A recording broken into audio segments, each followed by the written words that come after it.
Tak ragu lagi, Pioli ingin pertahankan Mesias di Milan. Lenator AC Milan Stefano Pioli dikabarkan telah menyingkirkan semua keraguannya tentang Junior Mesias, dan sekarang ia bakal berupaya mempertahankannya. Tuttosport melalui Milan News menyorot bagaimana hingga beberapa pekan yang lalu, Alexis Saelemaekers merupakan starter untuk posisi sayap kanan lini serang Rossoneri dan perannya tidak perlu dipertanyakan. Tetapi Mesias perlahan mulai menyusul pemain internasional Belgia tersebut dalam hierarki tim saat ini, dan ia menjawab kepercayaan tersebut dengan membukukan gol kelima atas namanya musim ini dalam hasil imbang melawan Salernitana beberapa waktu lalu. Bintang pinjaman dari Crotone tersebut bermain sebagai starter dalam beberapa pertandingan terakhir, termasuk saat menghadapi Lazio di Coppa Italia dan Sampdoria plus Salernitana di Serie A.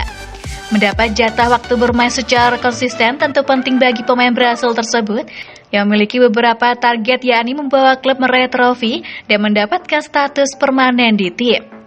Mesias bergabung Rossoneri dari Crotone pada hari terakhir jendela musim panas dalam status pinjaman dengan opsi pembelian sekitar 5 juta euro atau 80 miliar rupiah, yang akhirnya membawanya ke klub papan atas, dan oleh karena itu adalah bagian dari impiannya untuk tetap di Milanello dan meyakinkan manajemen agar bersedia menggunakan klausul pembelian yang mereka miliki. Akan tetapi, saat keputusan final belum dibuat, Pioli tampaknya telah memberikan pandangannya mengenai pilihan pemainnya belakangan ini.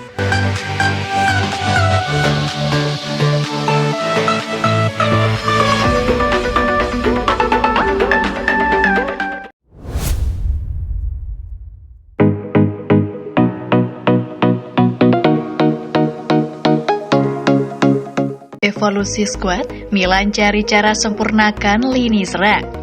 Skuad AC Milan dikabarkan berada dalam fase evolusi dan manajemen mulai mencari cara untuk menyempurnakan lini serang raksasa Serie A tersebut jelang musim depan dengan modal yang mereka miliki. Milan News menyorot bagaimana Rafael Leao dan Ante Rebic dapat dikatakan tak tersentuh di sayap kiri terlepas sesuatu yang sensasional terjadi. Namun sisa serangan harus dibangun di sekitar mereka. Misalnya, Brahim Diaz memiliki bakat yang luar biasa, tetapi setelah awal musim yang luar biasa, ia justru mengalami kesulitan selama beberapa bulan terakhir. Pada akhir musim ini, Yacine Adli akan bergabung Rossoneri setelah masa peminjamannya bersama Bordeaux berakhir. Raksasa Serie A tersebut membelinya dengan harga sekitar 8 juta euro atau 128 miliar rupiah musim panas lalu dan meminjamkannya selama 1 tahun untuk mendapatkan jatah waktu bermain yang cukup untuk berkembang, mengingat ia baru berusia 21 tahun. Pilihan tersebut tampaknya cukup bijaksana lantaran sang pemain telah berkembang pesat, bahkan menjadi kapten tim Bordeaux yang saat ini sedang berjuang keluar dari zona degradasi. Adli memainkan peran sebagai gelandang serang dengan cara yang jauh lebih baik daripada Brahim. Dengan Il Diavolo tentu merasa puas dengan yang mereka saksikan. Evaluasi juga perlu dilakukan terkait sayap kanan dengan keputusan harus dibuat pada Junior Mesias dan apakah akan menggunakan opsi pembelian yang mereka miliki atau tidak. Setelah awalnya lambat karena beberapa masalah fisik, pemain Brasil itu menjadi starter di sayap kanan menggeser Alexis Saelemaekers, sehingga awal musim ini memilih memperpanjang kontrak pemain internasional Belgia tersebut hingga 2026.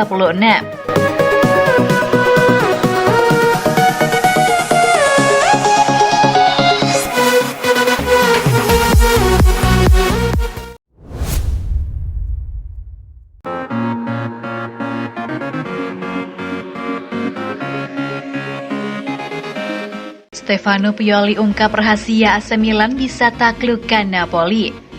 Stefano Pioli membeberkan bagaimana cara Rossoneri bisa mengalahkan Napoli di laga tandang pada Senin 7 Maret lalu. Ia merasa kerja keras dari Frank Kessie dan Ismail Bennacer di lini tengah sukses meredam berbagai serangan yang dilancarkan Napoli di pertandingan tersebut. AC Milan berhasil meraih 3 poin penting dalam pertandingan melawan Napoli. Olivier Giroud yang menjadi pencetak gol tunggal membawa Rossoneri meroket untuk menempati pucuk klasemen sementara Serie A 2021-22. Selepas pertandingan, Stefano Pioli mengatakan bahwa hasil ini memang sudah sepatasnya diraih oleh AC Milan. karena semua pemain sudah bekerja keras untuk meredam serangan tim tuan rumah. Selain itu, lini depan bermain cukup baik meskipun hanya dapat mencetak 1 gol. 3 poin yang sangat penting untuk papan klasemen. Selain itu, kami juga sudah mengalahkan tim kuat.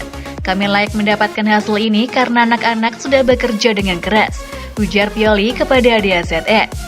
Kami berusaha untuk menutup serangan Napoli dari lini tengah dengan menempatkan Kessie dan Benacer.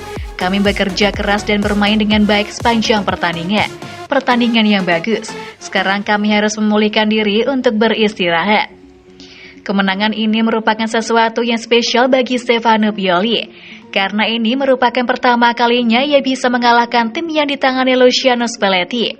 Sebelum pertandingan ini, Pioli hanya bisa meraih 3 hasil imbang dan menelan 8 kekalahan saat bertemu pelatih berumur 63 tahun itu.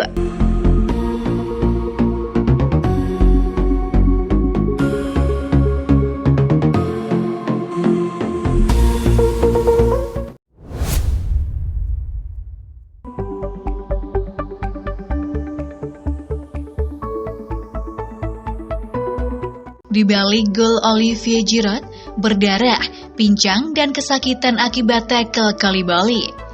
Olivier Giroud menjadi bintang bagi AC Milan saat berjumpa Napoli pada pekan ke-28 Serie A. Giroud mencetak gol penentu kemenangan Milan walau kakinya sempat berdarah akibat tackle Kalidou Koulibaly. Milan menjalani lawatan ke Stadion Diego Armando Maradona pada Senin 7 Maret 2021 dini hari waktu Indonesia Barat. Milan menang dengan skor 1-0 lewat gol Giroud pada menit ke-49. Kemenangan yang sangat vital bagi Milan. Rossoneri kembali ke puncak klasemen Serie A dengan 60 poin, menggusur Inter Milan. Tim racikan Stefano Pioli juga membuat Napoli tertinggal dalam persaingan gelar Scudetto. Napoli kini berada di posisi ketiga dengan 57 poin. Milan kembali menang setelah 2 laga terakhirnya di Serie A hanya mampu bermain imbang. Kemenangan ditentukan Giroud dengan gol dan luka di kakinya. Simak ulasan selengkapnya di bawah ini ya Bolaneters. Olivier Giroud dimainkan sejak menit awal lantaran Ibrahimovic belum cukup bugar. Giroud mendapat tugas yang berat karena harus berhadapan dengan Koulibaly. Keduanya beberapa kali terlibat duel. Salah satu duel berdampak buruk bagi pemain asal Prancis itu, sebab tackle Koulibaly sempat melukai kaki Giroud. Sejumlah gambar menunjukkan darah mengucur dari kaki Giroud karena tackle Koulibaly. Tapi ex-pemain Arsenal itu tetap bertahan di lapangan walau sempat terpincang. Giroud mengabaikan luka yang didapatkannya. Luka yang menurut Football Italia harus dijahit agar bisa sembuh dengan sempurna. Koulibaly mendapat kartu kuning dari wasit Daniel Orsato akibat pelanggaran pada Giroud. Momen ini mungkin membuat sebagian fans Milan tidak senang. Tapi pada akhirnya, Giroud membuat fans Milan bahagia dengan gol yang dicetaknya. Setelah pertandingan usai, Giroud memberi pesan penting untuk Milan dan semua fans. Bukan tentang cedera atau rasa sakit yang dialami, juga bukan tentang gol penting yang dicetaknya, tapi tentang ambisi tim. Ini bukan pertandingan yang menentukan gelar juara, tetapi penting untuk menang lawan Napoli, kata Giroud. Saya tidak ingin berbicara tentang Scudetto, tetapi kami berharap untuk memenangkan sesuatu tahun ini. Entah itu Coppa Italia, Scudetto, kami ambisius. Kami terus melaju hingga akhir, tegas pemenang Piala Dunia 2018 tersebut.